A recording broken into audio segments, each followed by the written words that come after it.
नमस्कार मित्रमैत्रिणींनो, एव्हरीथिंग या चॅनलमध्ये आपल्या सर्वांचे खूप खूप स्वागत आहे.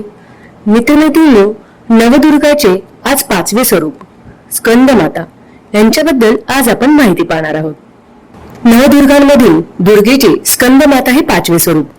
पर्वतराज हिमालयाची कन्या म्हणून, पार्वती महादेवाची पत्नी म्हणून माहेश्वरी, शुभ्र वर्ण असणारी म्हणून गौरी ही सर्व स्कंदमातेची नावे. कमळाच्या आसनावर विराजमान असणारी म्हणून पद्मासना असे देखील म्हणतात. तसेच विद्यावाहिनी हे पण तिचेच नाव आहे. स्कंदमाता या अवताराची उत्पत्ती सांगताना एक कथा सांगितली जाते. एकदा कार्तिकेयाला स्कंदाला इंद्र खूप चिडवू लागला की तू शिव पार्वतीचा पुत्र नाहीच असे.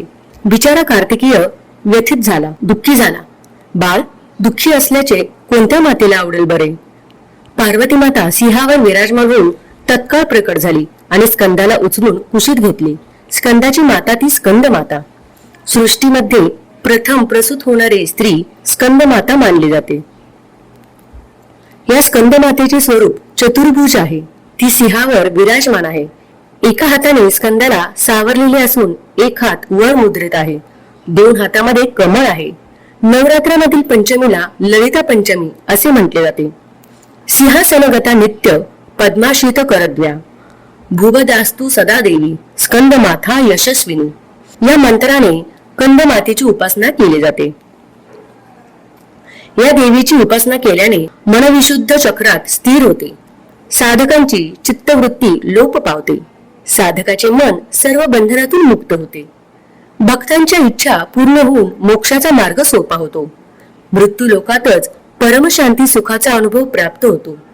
स्कंदमाता सूर्यमंडळाची अधिष्ठात्री असल्यामुळे तिच्या भक्ताला अलौकिक तेज प्राप्त होते.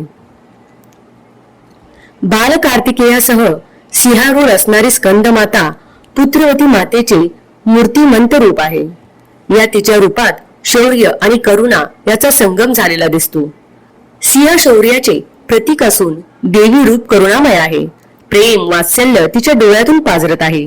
स्कंदाचा खरा अर्थ तज्ञ निष्णात असा आहे. मातेच्या कुशीतील हा स्कंद निष्णात असला तरी निरागस सुद्धा आहे. स्कंद मातेची उपासना करीत असताना अनायसेच स्कंदाची देखील उपासना घडते.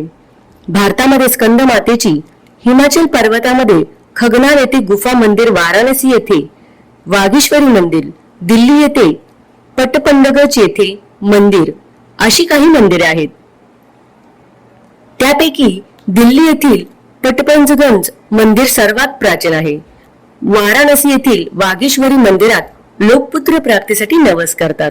स्कंद मातेच्या पूजा दिनी 5 वर्षाच्या 5 कुमारिकांची पूजा करून त्यांना खीर मिठाई युक्त भोजन दिले जाते. भोजनोत्तर या कुमारिकांचा लाल वस्त्र देऊन सत्कार केला जातो. स्कंद मातेला केळी तसेच केशर मिश्रित खिरीचा नैवेद्य अत्यंत प्रिय आहे. 6 विलायची स्कंद मातेस वाहून त्यांचे सेवन केले असता बुद्धिवर्धन होते असे मानले जाते. देवासुर संग्रामात देवतांचे सेनापती बनले होते. पुराणात त्यांना कुमार आणि शक्ती म्हणून त्यांचा महिमा वर्णन केलेला आहे. भगवान स्कंदची आई असल्यामुळे दुर्गाच्या या रूपाला स्कंद माता म्हणून ओळखले जाते. स्कंद माता 4 भुजाधारी आहे. तिच्या उजव्या बाजूकडील खालील भुजा जी वर उचललेली आहे त्या हातात कमळाचे फूल आहे. डावीकडील वरच्या हातात वरमुद्रा तसेच खालील भुजा वरच्या बाजूला उचललेली आहे त्यामध्ये कमळाचे फूल घेतलेले आहे. या देवीचा रंग पूर्ण शुभ्र आहे. ही देवी कमळाच्या आसनावर विराजमान आहे. त्यामुळे या देवीला पद्मासन असे देखील म्हटले जाते. तिचे वाहन सिंह आहे. नवरात्रातील 5व्या दिवसाचे शास्त्रात विशेष महत्व सांगितले आहे. यावेळी चक्रात स्थिर झालेल्या साधकांची चित्तवृत्ती लोप पावते. सर्व बंधनातून साधकांचे मनमुक्त होऊन पद्मासन स्कंद मातेच्या रूपात तल्लीन होते. या दरम्यान साधकाला पूर्ण सावधगिरीने उपासना करणे आवश्यक आहे. सर्वतोपरी एकाग्र होऊन साधनेच्या मार्गावर जायला पाहिजे. स्कंद मातेच्या उपासनेने भक्ताची इच्छा पूर्ण होते.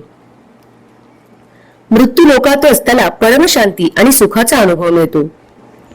त्याच्यासाठी मोक्षाचा मार्ग सोपा होतो. स्कंद मातेच्या उपासनेने भगवान स्कंदाची उपासनाही सफल होते. सूर्यमंडळाची अधिष्ठाती देवी असल्यामुळे तिला भक्ताला अलौकिक तेज प्राप्त होते.